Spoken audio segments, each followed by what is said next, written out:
Hello, and welcome to the Destination Engineering Podcast, or the Donut Attack Podcast.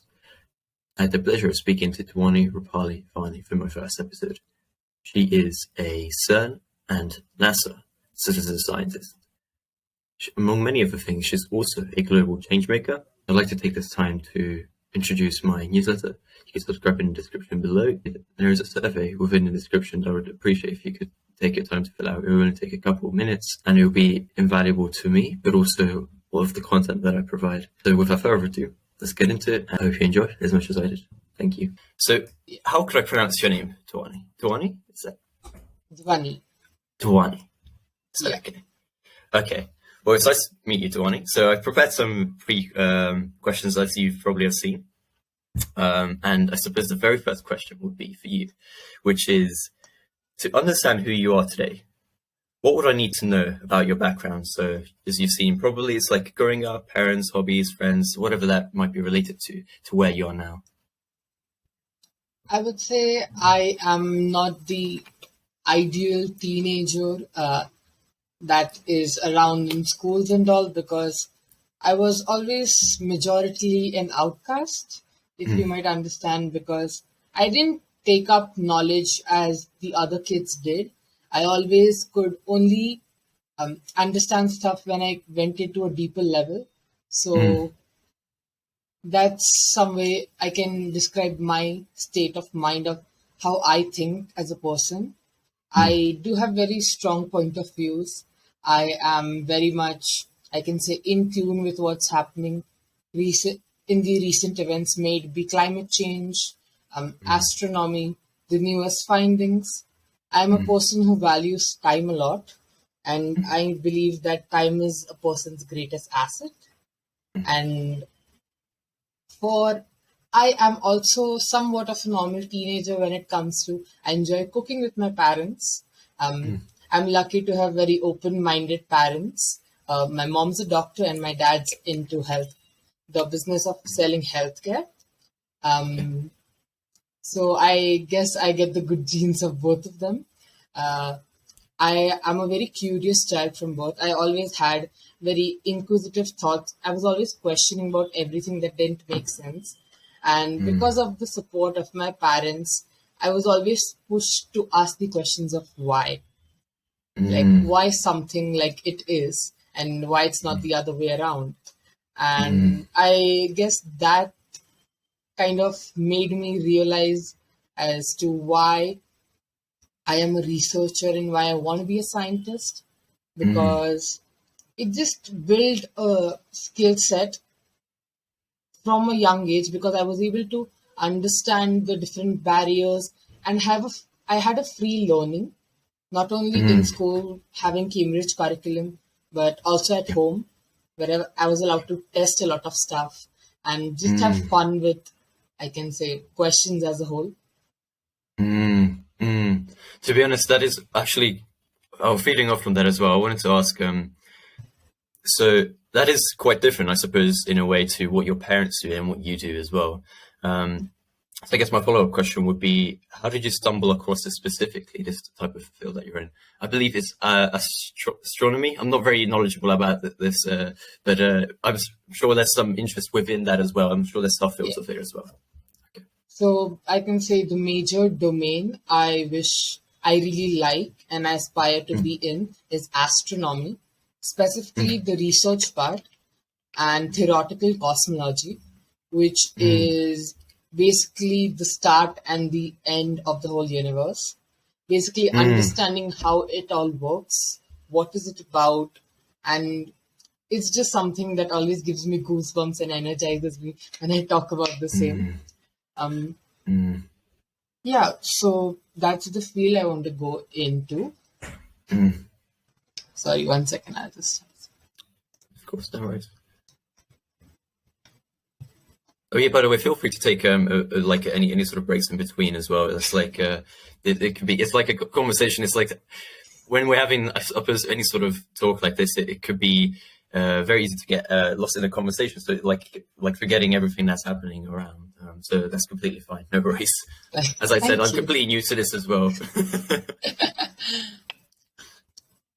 I honestly, from my childhood, always knew that space was my calling because, as I said, I was a child who questioned each and everything. Like, I'm sure I Mm, have given my parents headaches when I was a child.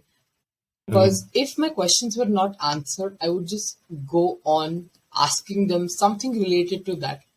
So, mm, and being within the circle of doctors who are always kind of coming up with something, doing something mm, in their own respective fields, I was always, I can say, jumping around different questions, maybe from biology to chemistry and all. And mm. one day in around eighth grade, Yes. my academics got put forth into questioning because I was Mm, not an active child in school. I mm, was more sort of a deep learner, and if a mm, concept was not, I can say, properly taught to me with deep understanding, I would not be able to grasp it. So mm, I had a IQ test done to see what level of standing I was in, and I aced mm, the IQ test, getting above mm, average scores. mm, But I guess that time I understood that I'm a person who likes challenges. Like, mm, because immediately after that test, every exam I took after the IQ test, I was in the mm, top 10. I was always scoring mm, like A's, A stars after that test. mm, So I took it up mm. as a challenge, and I Yes. felt that anything that keeps me going, makes me think more, is Mm, something that is going to help me and is the thing mm, that I'm most passionate about. mm. And specifically for astronomy, I would say that it's a field where there is no end. If we are Yes. looking into the past, we will be thinking of the future and the present. It's all, I Mm, can say, a big web which of yeah. non-ending questions. It's always something new coming up. Yes. So it was something that didn't have an end point. There was no stop to it. Yes. It always Mm, was a question going around in different words in different languages through the past histories. yes. And I can say my passion started developing mainly after the age of 5 because of Right. stargazing clubs I went into. My parents are very supportive of me taking up new hobbies, getting to know into Mm, mm, different, I can say, testing my skill sets. I've done mm, photography classes, cooking classes. mm, Then I joined stargazing clubs. I mm, even went into a full on hands on, I can say, science program where they gave us chemicals at the age of 8 or 9. And we were mm, given beakers, test tubes. We were just allowed to freely mm, explore everything. And mm, from there on, my passion just boosted up. mm. Yeah. Oh, that's actually really interesting to me too, because I was also interested also in that part of how supportive your parents were to cultivate and realize that you have an interest in this, and because as like a age for me at least at the age of 8 and extremely difficult to think long term, and to see even if they're not thinking long term, they're like cultivating something that they're like you have an interest in this, and maybe we're gonna suggest some things for to take part in, maybe, or did you sort of go, this is something I would like to do. You were very even at that age. That's because that's really difficult. I think that's what I think defines an adult and a child. To think ahead, if you know what I mean. If like to be able to see long term.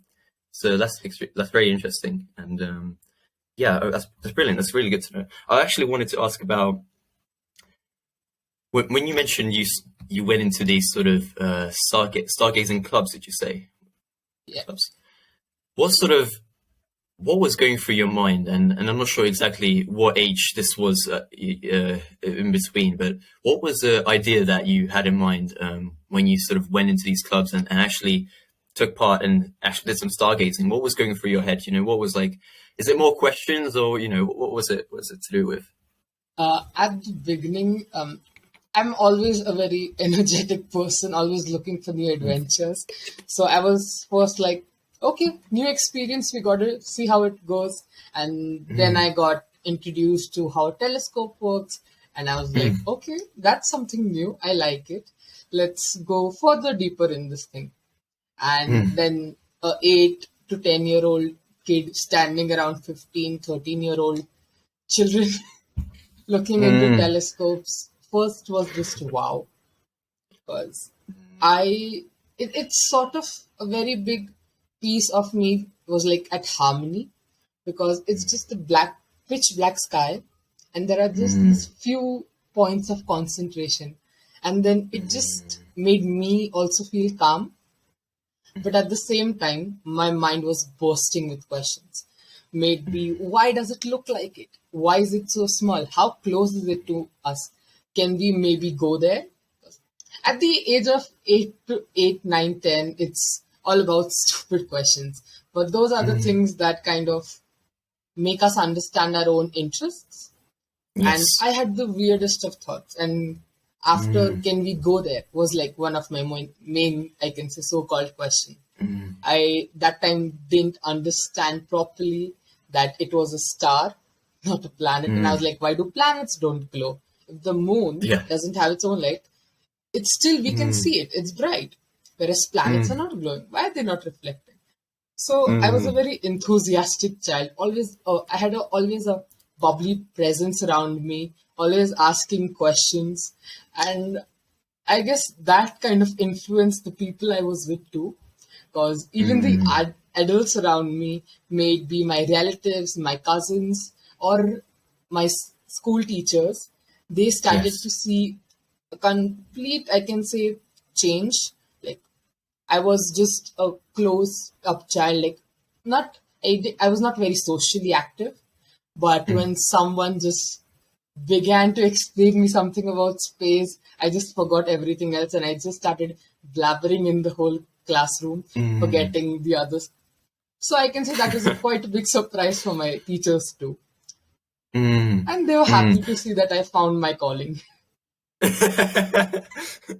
You know, that is that's fascinating, because you're, as you said, these questions are not necessarily scientific questions at all. Like, of course, it's sort of intuitive, maybe philosophical questions as well. In a way, it's like, Yeah. why does that work? And the way you thought about it, perhaps as well. It's really interesting, because that perhaps is the underlying motivation. I don't know, nowadays as well, with what you do today, of, you know, thinking back to what you, this childhood passion. It's and it's weird for me to say that, because in a way, as we're still, I still consider myself a young adult, and we're still, you know, it's still, you know, so you know what I mean. But yeah, it's intuitive questions that you're asking yourself, and why, and it's not scientifically rigor that you're maybe interested in as a young person. But I suppose nowadays, and probably you're doing more scientific rigor in that way, or the scientific work, that is still the question that you're still, the childhood question that you ask yourself, I think. Yeah. No, The thing is, that's the thing. I believe that the question of why something is as the way it is something that opens up boundaries and barriers that we ourselves have placed. Like, before the moon landing, did anyone think of going outside of Earth? No, because we had a so-called barrier set up. But till the time it was not done, till the time it was not achieved, we couldn't picture it. I really like the phrase that about anything being impossible, it's always I am possible. It's never Yes. impossible.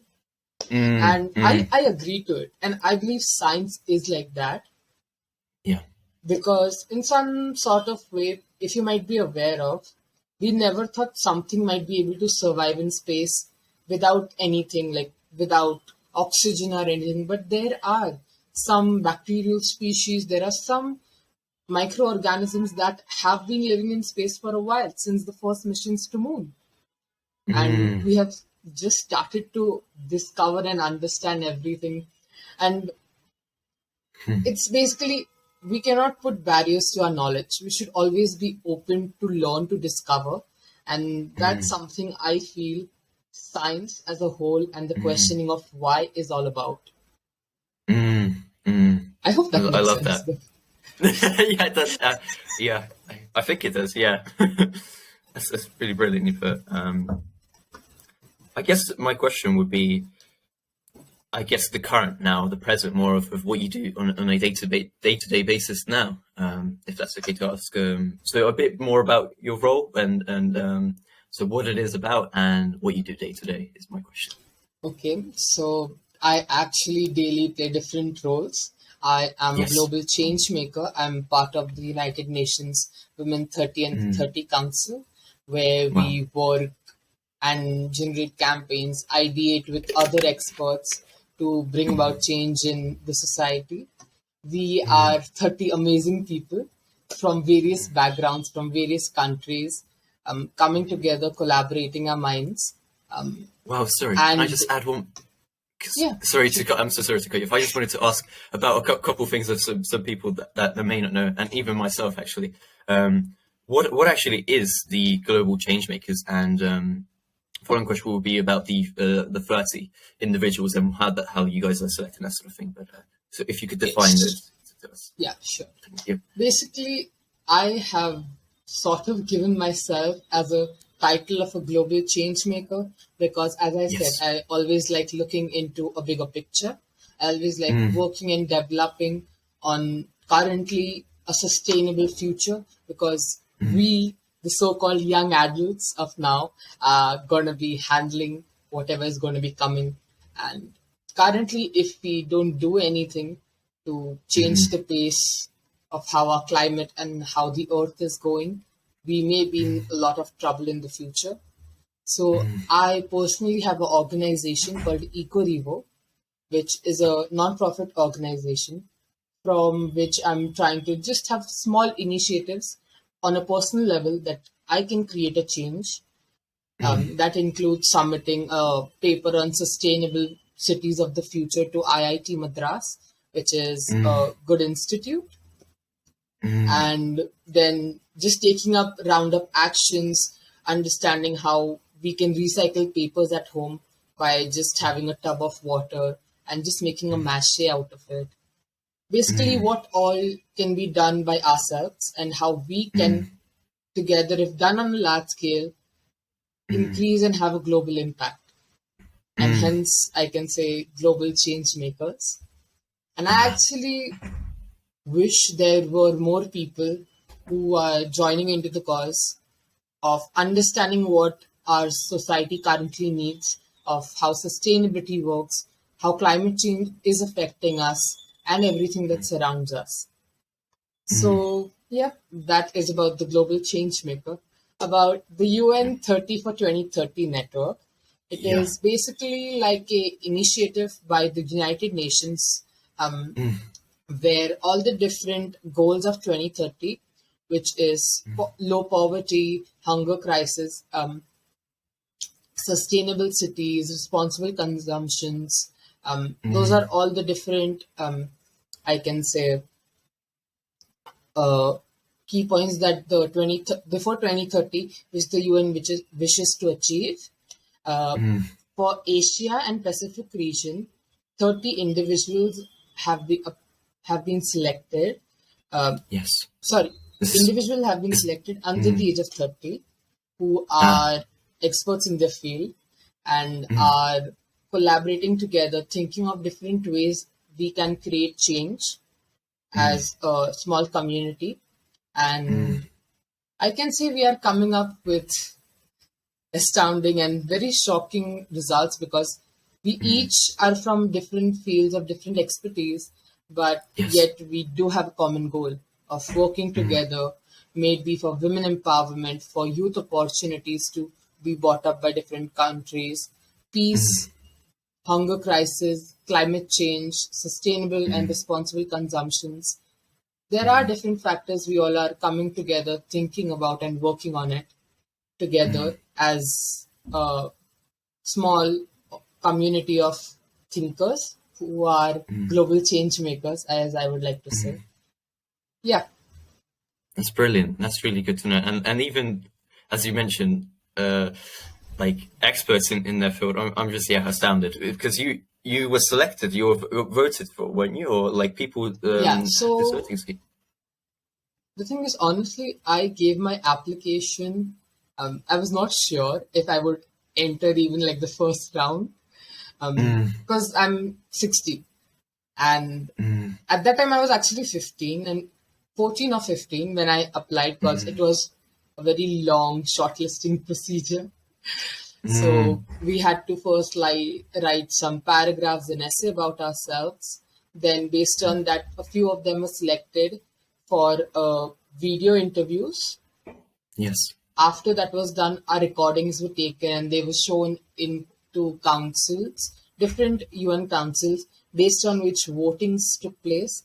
And after like 4, 5 to 6 months, it got decided who all are in this network and who all can actually contribute their time and their effort in the same. Brilliant. I'm just going to feedback to the first question, I suppose, from defining terms. So the day-to-day, sorry, at your research role currently at CERN, I believe. Yeah, I am a citizen scientist at CERN. Yes. I am also a citizen scientist at NASA. I have been working on different research papers also that include researches taking place through SSCRD, which is like really good initiative called Society for Space Education Research and Development. It's basically an organization that helps enthusiasts understand how research paper writing and how one can publish their work into the professional world. And based on that, I have been doing researches. I have been in group discussions where we are talking about different ways we can think of each research topic, may it be space debris mitigation procedures or satellite communications. It's basically a very wide range that allows us to explore within ourselves and for us to understand which field is our main interest. About the CERN, basically CERN was a program, a citizen science program, which mostly anyone could apply to, but one must search for it. I thankfully got connected with a very good connection who is now a mentor of mine, who helped me get to know about this opportunity of citizen science program at CERN, for which I understood the computations needed and how we could be able to operate the bionic software. So basically, we have to download a software, and then based on that, we do filtering, and then the computations goes on and on. So for that, I did around 129 trillion. I was able to get those floating point operations, about 129 trillion, which were what do you basically define as floating point? Floating point. Basically, you can think of it as cobblestones of computation. It's kind of very self-explanatory in the software. It's a free software. Anyone can join it. You just have to be able to understand how to actually use it to its fullest potential. And yeah, it's actually a really fun thing. I like to do it in my free time. Same goes for the NASA Citizen Science program.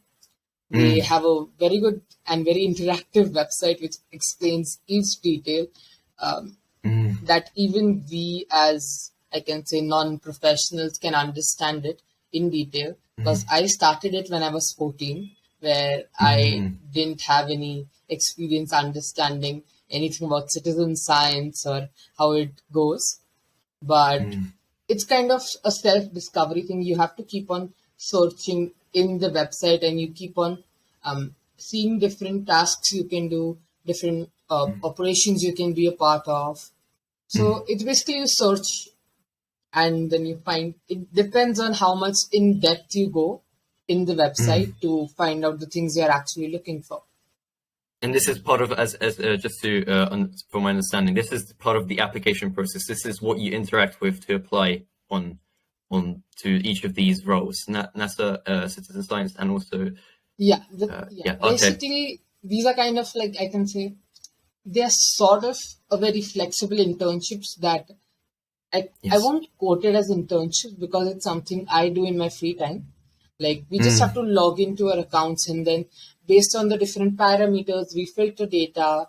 So basically, we're screening through a procedure, and we are locating out the points that are useful and the things that are not. Because NASA, Okay. CERN, they have a huge amount of data which needs to be filtered because of every operations they do personally. So these are kind of just helping these organizations filter all the data they do have. And I can say I'm very happy because these data is available to the public, and we as students can also use different data in our researches and have them as evidence based, maybe code a few diagrams around the whole data point of view, which kind of helps us also gain an idea of how, if we as a professional grow up and take up this exact field of research, are how we Yes. are able to kind of code. It's like an experience much needed because you Yes. understand how everything works. Mm. Mm. So Okay. yeah. Okay. Okay. Brilliant. And I suppose because I'm not sure. What is the CERN program related to? Where is that based? I'm not sure what that stands for as well. If maybe it might be self-explanatory. I'm not sure. CERN, The because I've seen it program. elsewhere as well. Yeah, the CERN program in general, just the acronyms. Yeah. I'll also have to remember. Just give me a minute. I'll just Oh, check okay. that. Oh no, that's fine. I just thought I've seen it somewhere, like in especially around the STEM areas, in terms of they do Yeah, several different things because like CERN job is branches. like it's a very unique organization. I truly believe. Yeah. It's mainly focused around particle physics, and we Yeah. kind of understand more about how a particle is on the inside because they basically Okay. take beams of, I can say, isolated particles, and then they Okay. collide them together, and then Mm. they kind of understand how its composition is. Mm. It's a very, I can say, a unique program, and it's like one of its kind all over, Mm. and I really find them fascinating. If you would like, I Mm. can share you a kind of like YouTube link later, which you might really enjoy seeing because it kind of explains what the program is about, Yeah. and I guess that would really help. Brilliant. That would be great. And I would like to ask, so it's not for any sort of engineering fields necessarily. It's more theoretical or more natural sciences based. This organization. That makes The sense. thing is, each organization requires expertise of different fields. Like, Okay. so it's not completely centric towards particle physics, as in, Mm. I am in the field of astronomy, as in the research part of it. But Mm. still, I can say contribute some amount of my expertise to uh, different, for example, data filtration, or maybe understanding how it works. Mm. So there are different positions and different expertise needed, and I Yes. don't think it's very I don't think it's very kind of revolving around just one field, because every Yes. field is like a collaboration of many different fields, various different knowledges required. So yeah, I feel it's a very open platform where we all can give our expertise and understand how it works. Brilliant. Okay. So if take for example, if as myself, I'm studying electrical engineering, would there be any Yeah, roles for example, yeah, individuals that are for okay? sure. Good to know. Good Because to know. sorry about that. That's okay. Oh, sorry. Did you have any? Did you want to add anything else? Oh, okay. I You didn't can know. continue. Okay. I just okay. So I'm not sure if we actually made our way onto well, we defined the STEM program, but I don't know if I guess, well, you did say, I guess, day to day as well, but I'm sure it also varies. But necessarily, okay, I think we have defined your day to day as a certain researcher or slash yes, because yeah, I suppose let's call it research. Yes, let's call it research. Because you should intern, yeah. So I suppose what are some problems or challenges that you face in your role on a day to day basis, or just in general? In general, I would say being 16, there's a lot of, I can say, competition that goes around.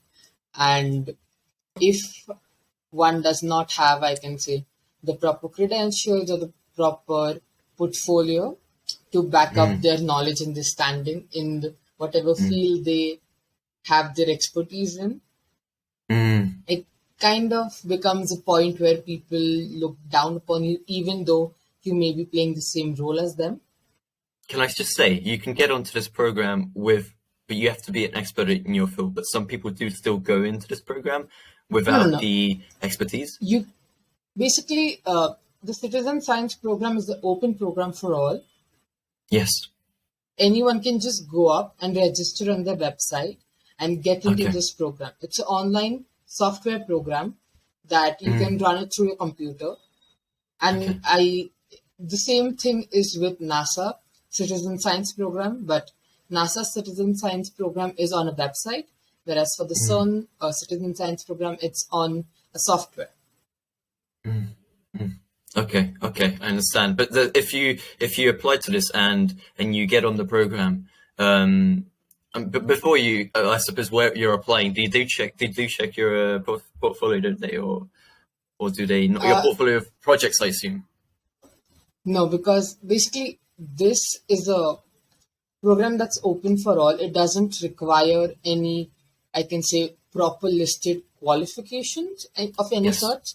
It's like anyone can go register and be a part. There is no such screening procedures that at least I have been through for getting into the Bionic project, which is the project I am into, and for which I'm performing computations and everything. Yes. But once you're in the program, I'm sure there's sort of, as you mentioned, people do know about you and they do check your background maybe, or what your portfolio may be. The thing is, you can definitely connect with the community who are also working there through the software. It basically does, I can say, help you get to know different people with the same interest. Yeah. Oh, okay. And I suppose back to the question, I suppose the challenges in terms of so some people have, as you say, you're 16, and is there sort of hierarchical sort of age thing sort of thing, or is that something that you personally experience, or has it been demonstrated in a way, if that makes sense? So imposter syndrome, I assume. Yeah. So basically, side by side as being a scientist, as I said, I'm also the founder of 2 organizations. Yes. And sometimes most of the time, the people who register for my nonprofit organization as volunteers or as trainees that require help are not certain about my qualifications as a founder. And based on that, some of them, generally also, if there's a 16-year-old and a 23-year-old maybe, there will always, I can see there will be an age gap, and people do assume about the experience a person may have in the field. So I guess, yes, there is a lot of biasness that is experienced at a personal level, and I have also seen at different levels the same happening. But I guess it's just how you take it. If you take it up as a challenge of showing how much you actually do know, and how, I can say, of how much of a mindset of success you as a person have. Yes. I don't think that will affect you that much, but there are people that do affect a lot more biasness because of their age. I have met amazing people who have amazing skill sets and qualities who are not able to get into the programs which they desire and they are well qualified for, because firstly, they don't think they will be accepted, or they will be standing out too much as being a young adult or as being a child. Yeah, so they, rather than, as you say, they can and they can't mindset, once again, it's not only what you can do technically, it's also in terms of the personal skills as well, as you say. Yeah. It's very interesting to see as well, and hear about, actually. I guess feeding on from that question, I would like to ask about, is this only biases that you mentioned, that in terms of biases? It could mean like comments as well. Would you say as well, or would you say it's what you feel like? It's the actions that people are how they respond to you. Right? Is that could be okay? The Okay, thing and would is, you? it Sorry. varies from person to person. Um, Yeah. a person might react differently to a child being with them in research, whereas some of them may not be outspoken about it, but yes, they might be partial as to division of work or as to giving the same amount of efforts into making that person understand their roles and responsibilities. Mm, So mm, it's kind of a hybrid of both that happens in the mm, workplace. mm, Um, and it's not just due to the age gap, it is also because of gender mm, that takes place generally, because at least in our country, engineering fields or science and research fields are very male centric. It's mm, mostly generally revolving around males. So when I first properly identified which field I wanted to go into, it was very hard for me to explain it to my teachers, my tutors, my mentors, what my specific field was. Because mm. when one says cosmology, which is the study of the universe, there Yes. is a slight chance people, instead of understanding about universe, they think of cosmetology, which is the study of Oh. makeup. Oh. Okay. Interesting. And I had many people kind of confusing what I wanted to be Mm, because of the same, because they were like cosmology or cosmetology. So I mm, can say it was an unspoken bias that kept on happening again and again. And it was not intended, but it has been the same since a long time, since generations. So mm, having a very male dominated, I can say, field kind of mm, makes a person stand out if they are mm, of a different gender or they are of a younger age group.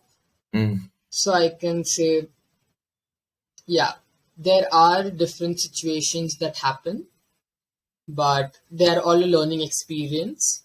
And life doesn't give us every time what we want, it gives us what mm. we demand from it by our Yes. actions. Yeah. So I guess, yeah. I can absolutely agree. Yes. I guess I could ask then, as you mentioned before, your parents always supported you and cultivated your passions. That's interesting because would you say that's not common then in a way? Yeah. So why would you say that? Possibly they would be supporting you in that way. And I would like to also like sort of assume that from sorry, I think you said your mum is in as a doctor, or was that your dad? Sorry, or No, both in health. my mom's a doctor, whereas my Yes. dad is into the healthcare business. Is that also in a way common in as what your mum does in that way as well, like in India, for example?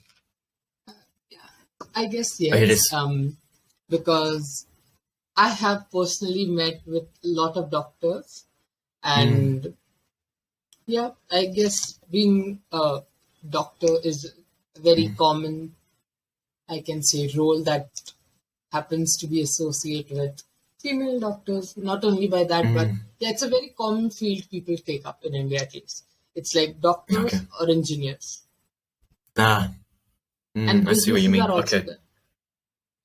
Oh, right. I see. Right, because yeah, I've just noticed from my experience, a lot of international students come to the UK and at my school, and as they're from the background of sort of India, and they would be doing engineering. It's very much or as you say, medicine. I think, but that's very interesting. But I'm sure there's of course variations. But we could also look at, I suppose, as why that may be and why the of that's. But it's interesting because you were not sort of told that this is an avenue you can explore, and to me that is like really interesting to look at because I suppose the question I would like to ask is why? Why do you think that your parents had because in a sense did they go against the norm? Would you say, Yeah. or I don't know? Oh, okay. I personally resonate a lot with my mom. Yes. She is a very strong individual that being a Mm, doctor started her own practices. mm, In At that time when she first started her practice, she is currently has over 25 years of experience mm, of her organization, which is mm, also called Dhwani. It's Dhwani Healthcare, mm. and that has been going on for the past 25 or 26 years now. Um, Yeah. at that time in India, medicine was also very male dominated industry, but Mm, she is a very strong individual. She's also like mm, a very big mentor of mine who mm, we both kind of share the same philosophy of life and the way we mm, think. Um, so I can very well resonate with her, and I can personally understand her character very much because I mm, also have the same characteristics. We are mm, both very keen learners, we are very mm, inquisitive, and we mm, have very strong social standings. We mm, are, I can say, I kind of learned prioritizing the passion I want to go into by her, mm, and she's someone I look up to because the way she got to be in her passion mm, throughout, maybe a university where she was doing, the college she was in, she always mm, knew her goals, and she mm, always had a what I called as a mindset of a champion.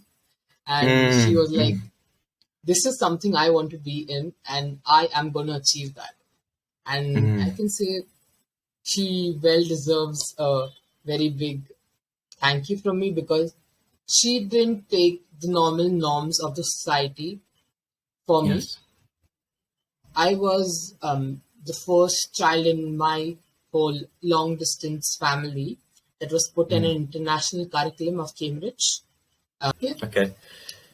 I guess my question was actually to do with that because I made a note, and the note I suppose is: did your mum explore outside of the I suppose the perspective I'm looking for? What sort of perspective was she given that empowered her in that way as well? I'm like going into like family history. I'm just really curious, how this happens, that sort of thing. You know. The thing is, the journey of my mom Mm. being at the place where she is now is very long and elaborate. Yes. But she has seen the, I can say, core reality of the world at an Mm. early stage, whereas she was able to understand how it worked. Basically, when we are young, we tend to see the world in a very flowery manner, Mm. um, whereas maturity hits us and makes us understand the kind of truth of the world. So Mm. I would say I was able to understand that a bit sooner because Mm. of my mom. And Yeah. she believed that having a more self confident individual was something that should be prioritized as like the first thing Mm. of a person Okay. because till the time Mm. one doesn't recognize what they want themselves, they cannot Mm. go out and help people Yes. get what they want. And basically, it's all Mm. about the bigger picture and how the society it is. And Mm. I would like to quote my mom's one line, which I've heard from childhood. It's Yes. like one should never settle for mediocrity and one should never Mm. settle for being average because Mm. each one is a, I can say, personal design. No one shares the same handprints or fingerprints. Yes. Each Mm. one has been designed to play a bigger purpose. Mm. And I can say that somewhat made me a visionary from a very young age.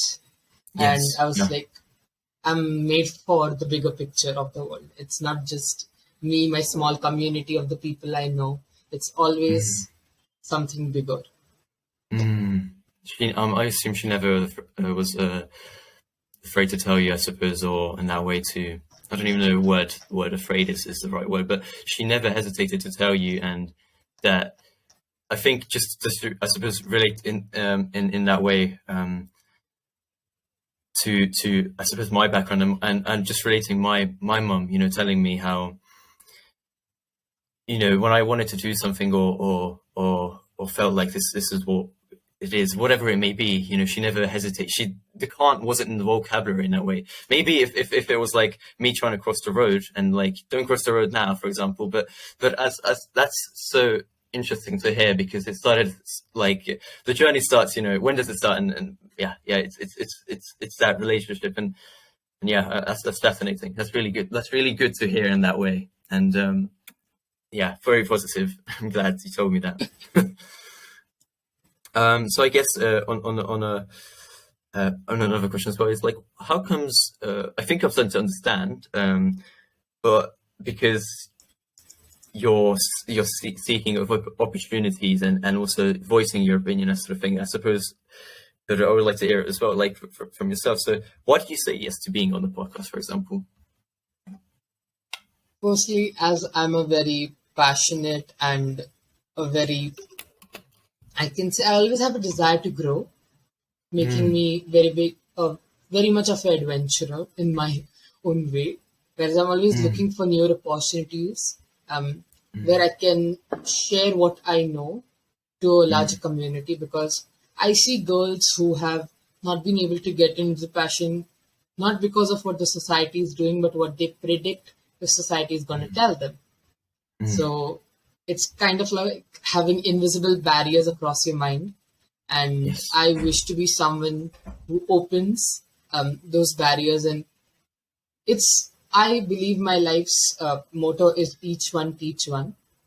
It's like each person should be able to at least contribute something for another person, except Yes. for their close friends, their close relatives, something that is selfless. And I believe me getting a bigger audience, me able to get more connected with different like-minded people, will be in the future able to help more such awe-inspiring individuals coming up. Maybe there will be someone younger, way better than me, and I hope for that to happen. I would say I have said yes to this podcast because I was previously a member of a club called Spantric, which was just to empower women, youth, and everyone to just take up the field of space. Because in India, space was very, I can say, dominated by just a certain number of people from a certain social group. And Yes. space was a very long lost, long desired, but a very long dream that was previously thought to be untouchable. But me being a very optimistic person, I like to jump to opportunities and maybe even guide and help anyone, may it be of someone younger age, may it be someone who's older than me, to Yes. get something they're actually passionate about. Yeah. And I believe that it's all about what a person is like. It's all about a person's sincerity towards themselves and their passion, which I wish to, I can say, share it with my voice on this podcast, or my apprenticeship or my volunteership in such clubs of empowering people. Yes. And hence, I would say I said yes. That's brilliant. What a great answer. That's really, really, yeah. Thank you. I would like to sort of ask this, because you mentioned, and this also made me think more about into, because this sort of mindset, I suppose, of how you think of the world, really, and how you perceive the world. I assume you do like some sort of personal development in that way as well. That, well, of course, but like, I guess how is my question of do you spend some time to sit down and read, for example, something that is maybe completely unrelated to your desired field or technical field, or wherever it is, maybe something that you can consume in terms of like you watch a documentary, or it might be from your mom and dad, for example, like, because it's totally in a way unrelated, but totally part of the equation of being able to be successful at your role, for example, if that makes sense. the question. I Yes. suppose it's better. Yes. Basically, I would say that I'm a person who always has a vision on their mind. Like, Yeah. I always have a purpose, and I Yeah. believe that completing that purpose is something that should be done. Yeah. It's like everyone wants to be, I can say, a beast or an expert in their field. They want to be the best, but one doesn't understand the struggles it takes to be until it's time for them to do what it actually takes to be in that position. Like we just Yes. see this part of the success that's Yeah. put it publicly, but we are not able to see the full journey a person has gone through to be at that current position, which I think should be appreciated and valued. Yes. For that, I always have a vision in my mind. I am not a person that can um, just see for the next step. I always think of at least the road ahead. I have a plan that I like to go into. I'm a very detail oriented person who Yes. at least likes to have a broader idea that yes, this is where I want to be in the future. Like this is my plan. I wish to take the next step this soon. So I guess being more accountable of myself, I each basic step I take. So like I just make a quick decision check for myself. Like, okay, maybe I can just go off and see some anime, or I can Yeah. just go and see a documentary about any type of sciences, may it be astrobiology. It doesn't have to completely be in my field. I just have to learn something because learning is something that is, I would say, my true passion, may it be in any field. Because every step one learns something, and that is something that should be more valued. Because that is what gives you experience. And that's like your driving force Yes. to your next steps. That's really interesting because, as you mentioned, learning in that way, and I'm sort of seeing from my experience of university, and as you sort of dive into something, I begin to think sort of like I don't necessarily know this is my field, whatever that means, but I'm sort of learning about it, and as I dive more deep, it could have gone either way. I could have because it's very much dependent. It's also interesting because it's very much dependent on what my parents did as well, and and to carve your own path is one thing as well, and but as you say, learning and as you're getting more passionate about something, you're sort of that's what it's like. The question of does it necessarily could it have gone another way if that way? Of course, it could, but like because it happens to be what you're interested in now, but it would it could have been cultivated any other because you're interested in learning in a way, and it could have, Yeah. of course, yeah. So that's would you say that is in a way because there's no eternal truth, I assume in that way. This is just my destiny. I don't know if you believe like it is my calling right now, and it is my calling what I want to do. But it's like my calling might be something else in whatever, but I don't know, because it's like the passion. Yeah. It's like it takes you so many. You don't know where it could take. Yeah. So I yeah, would fascinating. say I totally agree with that because till the age of 12, what Yes. I thought about space was wearing a spacesuit and going to space. Yeah. That I thought was my passion. But then at the age of 14, when COVID hit, I understood that wait, it's doing research, it's asking questions in total depth. It's not just about going into space. There is more to astronomy and aerospace than just landing ourselves on the moon. Why are we landing there? What is going to be done after one lands there? There needs to be a reason we go to the moon. It's not just a stopping point. It's a place where you're going to have a new beginning. It's the place you're going to start a different, I can say, a different destination. Yes. Yes. So I believe as we grow, our passion becomes more detailed. And see, Yeah. I believe there are people who are able to develop the ability of continuously acquiring new and better knowledge. Yeah. And it can be in any form.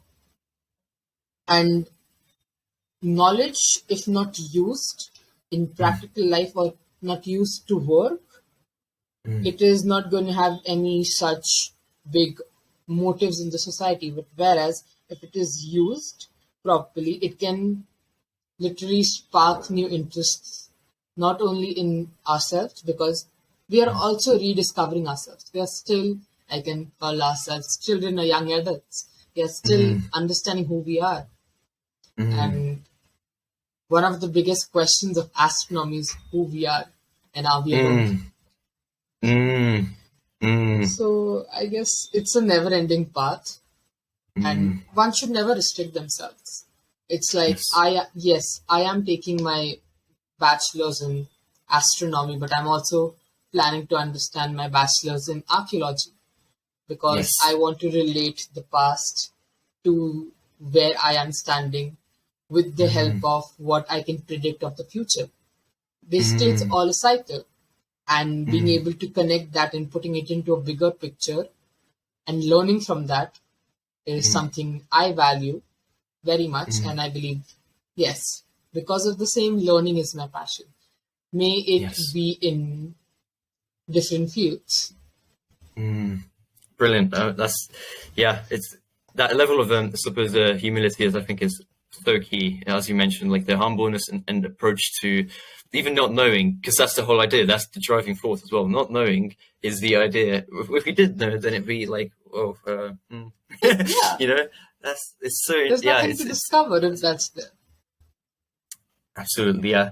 And I would like to actually ask about, in a slightly unrelated, I suppose, how do you manage your time? I think it's a big question for because it's such an asset. It's huge. What techniques, maybe, when you do them, for example, sort of thing.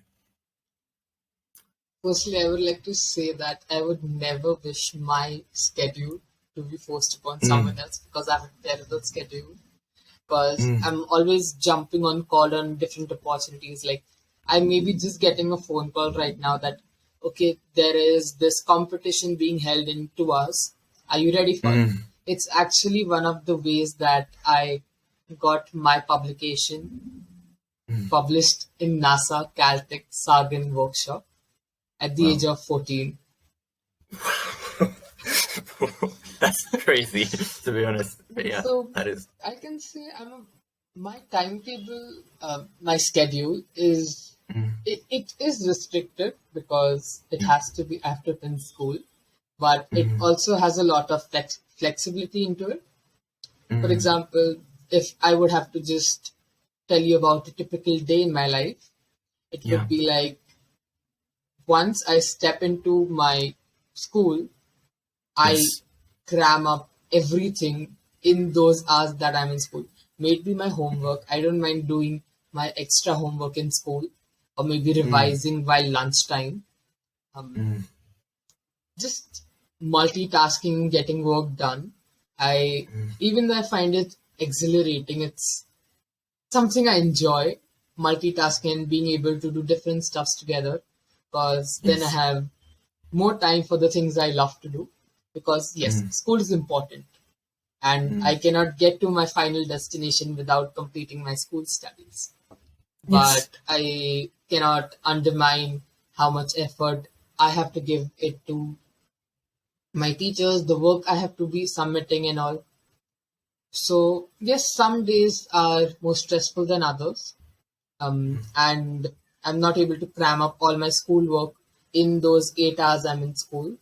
But Yes. once I come back after an hour or two of break time where I just freshen up, eat something, play some music, chat with my family, my cousins, my brothers, then I get back to work. And that may go on for late nights, late mornings.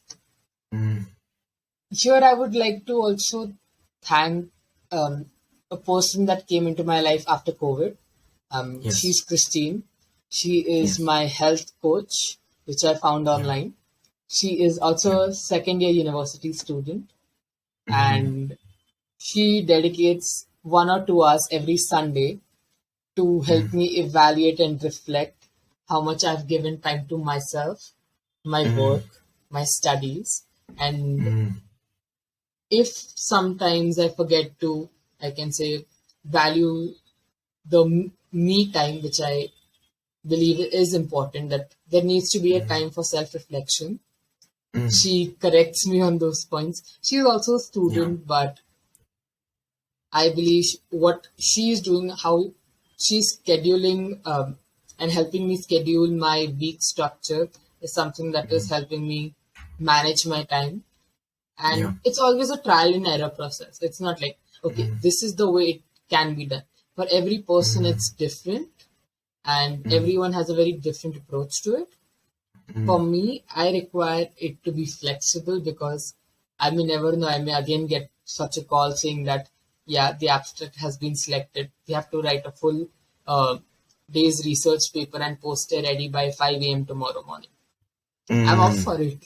And again, Mm. that's something that I have to keep in mind, being Mm.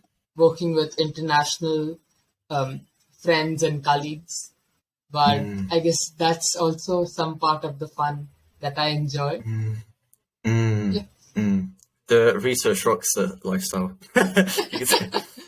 yeah, And I suppose just to define health coach, what would you define a health coach as necessarily? Someone that looks after uh, or allows you to reflect on on all aspects of your life, or in terms of health, it's because it's not just your physical health or mental health, it's also how it affects other aspects of your life. Would you say yeah, that you define? definitely, Okay. for sure. Okay, so that's okay. That is how would you define it? Okay, brilliant. And I guess some closing questions as well. I won't keep you for too long now. And I'd like to ask about what would you suppose? What advice would you give to um, young people? I mean, young people that are currently in, which is really funny to say because we're young. Which uh, I guess, yeah. What advice would you give to, not necessarily, I wouldn't say just within the category of STEM, but in terms of someone that is wanting to, it might be perhaps in college right now, in university, wherever they are, they're just interested in carving, I suppose, that work-life balance, and I suppose I'll be interested in what you have to say for that. I suppose in I guess living a meaningful and fulfilling, or finding what you love. I suppose it's unraveled with so many different topics, but with your philosophy on that, I suppose, yeah.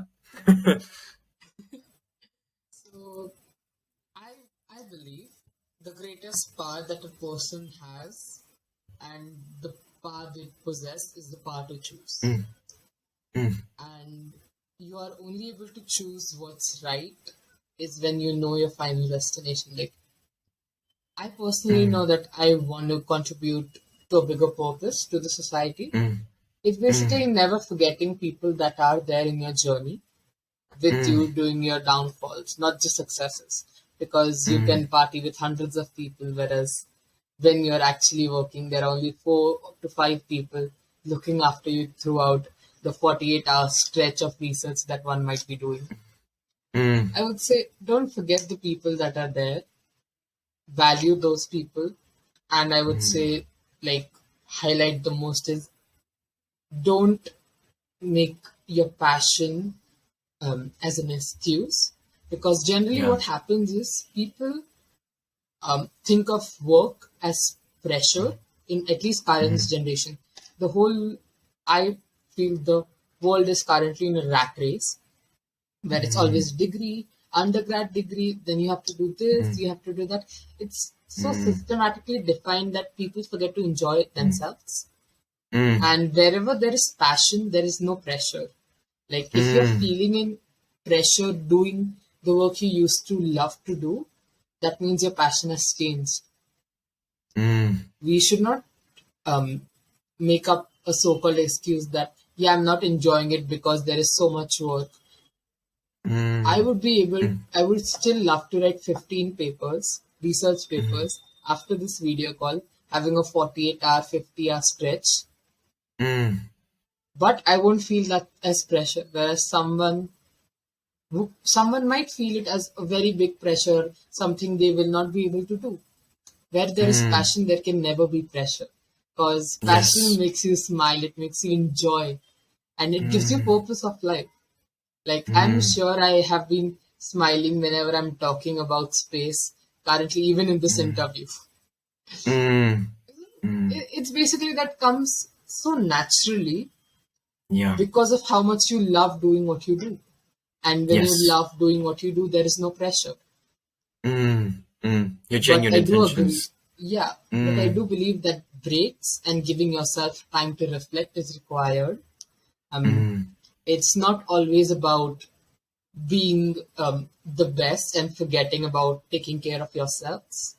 You have to make sure that you as a person are healthy, not only mentally, because we all are wanting to do our best, be our best, but we tend to forget the simplicities that are there in life, like just enjoying time with family, which is something I would say was my mistake in the past, that I would not value family time as much.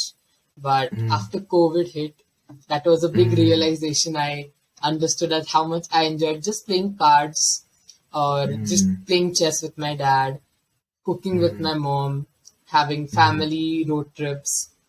Those are memories that are needed, and those are the things that energizes you to push forward to the next step, not only in your career wise but as a person. Yes. Yes. So Yeah. yeah, I completely agree. Yes. Yeah. And yeah, that is brilliant. But yeah. Yeah. thank you. I'd like to ask in feeding off from that, I suppose, is where do you see yourself in 5 years then? Or whatever time frame. It doesn't have to be. I don't know if I've been told I have a performance coach, and there's so many different coaches. I don't really. Yeah, but he's told me it's probably not a good idea to write a 5-year plan because he so like yeah, it's like You what never know yeah what's your going to cook happen. is yes yeah. But I suppose where do you see yourself in the future might be a better question. I see myself being doing the things I love. That goes in counting of research.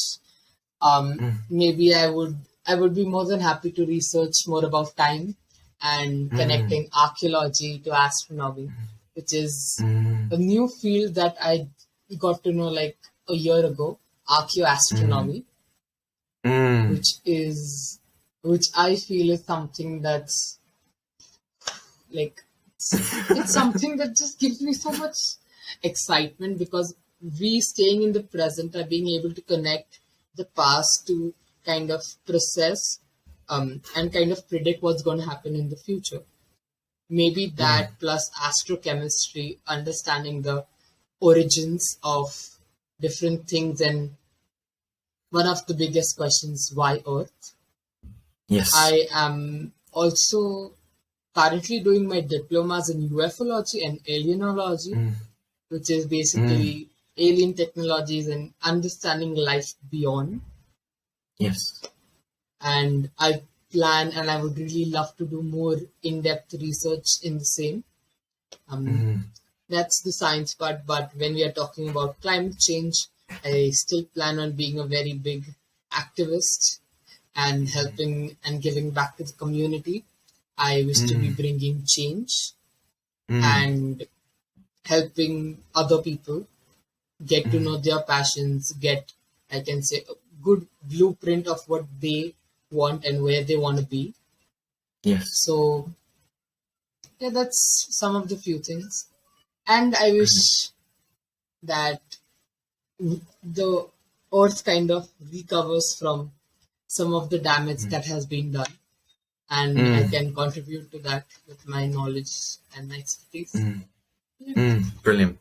Brilliant. I would like to ask, and because it isn't clear to me as well. So you're studying, just to clarify, you're studying for the A levels, and you're doing the 2 degrees, bachelor's degrees. No, To my I understanding, have diploma degrees currently. diploma degrees. What did those? Yeah. Sorry, it wasn't clear to me. What do those mean? Diploma degrees. Basically, it's like a very short term and concise course, because bachelor's is generally of 3 to 4 years, um, Yes. which we do it after our A levels or our 12th. Yeah. But diploma degrees is something that can sometimes work as an alternative to doing A levels. Oh, okay. Or, yeah, so basically, I got done with both of my degrees Mm. in 10th and 11th because there was COVID and most of the universities were online. I was able Mm. to slide into the application procedure and get it done. So I was Mm. able to receive my degrees. And Mm. I am currently in the process of getting my third degree also. Mm. So I can say it's a very fun and learning experience because Yeah. it's it's like a very short term course. No, it's a long term course, which is exactly like school, but you Yeah. are learning the things you actually want to learn. Yeah. Yeah. Because, yeah, and I personally really enjoyed my diploma degrees. It's something I really valued. They were Mm. like summer school programs, which I did, Yeah. but a little more in detail. Oh, okay. Right. So in specific topics like that, very niche. I see. I see. Can I ask what sort of topics exist to do a diploma degree in? And is there like a board examination that are like, is it international in a way? Yeah, because Oh, I okay. did my diploma degrees from a university located in Manchester. Um, Oh, because it was basically an online degree I got because of all the yeah. COVID and everything being online, Yeah. which I found was pretty nice because I was Mm. able to learn so much. So, Mm. yeah, I'm not able to find, I don't remember the name of the institute.